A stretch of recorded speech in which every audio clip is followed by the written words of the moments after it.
Well, Annalise, this conversation about racism, police brutality, it's not only exclusively for the US, is it? It's also a conversation that's happening in France, right across the world. And you're at a vigil in Paris. Tell us a bit about what's happening there. Hi there, Isabel. Well, absolutely, this is a worldwide conversation. And here in Place de la République in central Paris, demonstrators held a moment of silence, a moment that lasted 8 minutes and 46 seconds. That was the time George Floyd was pinned to the ground. And here they said they did that to honor his memory, to honor the symbol George Floyd has become, the symbol of what these protesters describe as a decades-long fight against racism and against inequality. A demonstration that was called for by an organization called SOS Racism, but a demonstration that was actually unauthorized by police because of the rules in place to halt the spread of coronavirus. But the Interior Minister here in France said that police was not going to sanction anyone that came to this march today, saying that it was an important moment to gather.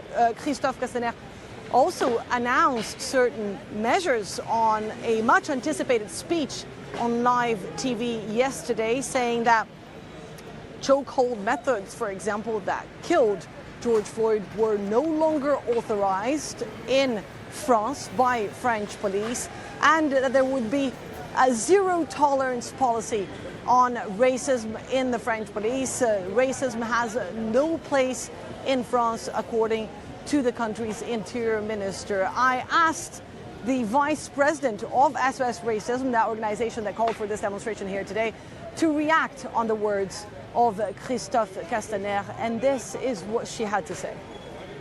The death of George Floyd has crystallised anger in France. It's crystallised an emotion, and the Interior Minister Christophe Castaner found it convenient to speak now, but he continues to avoid the real subject.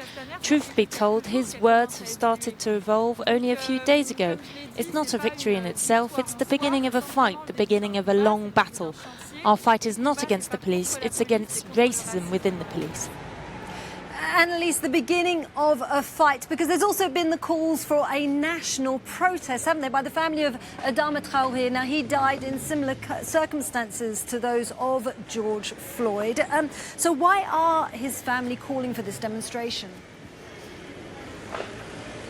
Indeed, Isabel, Adama Traoré's family are calling for another march next Saturday to keep pressure on government officials to obtain something they have been waiting for. They say they have been waiting for 6 years now.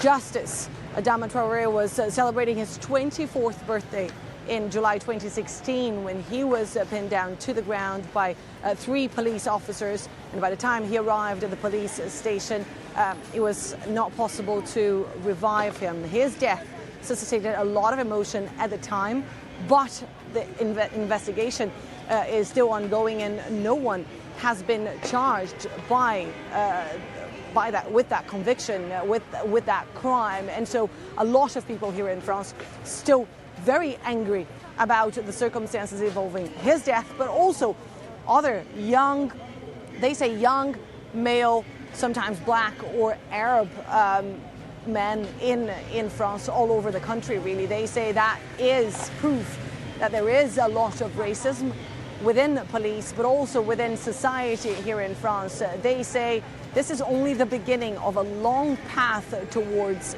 change.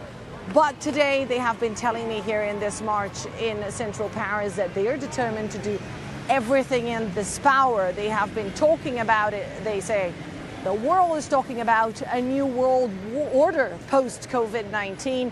And in this new world, they say they do not want to see racism anymore. Okay, calls for justice in France. Annalise Bourgès in Paris, many thanks.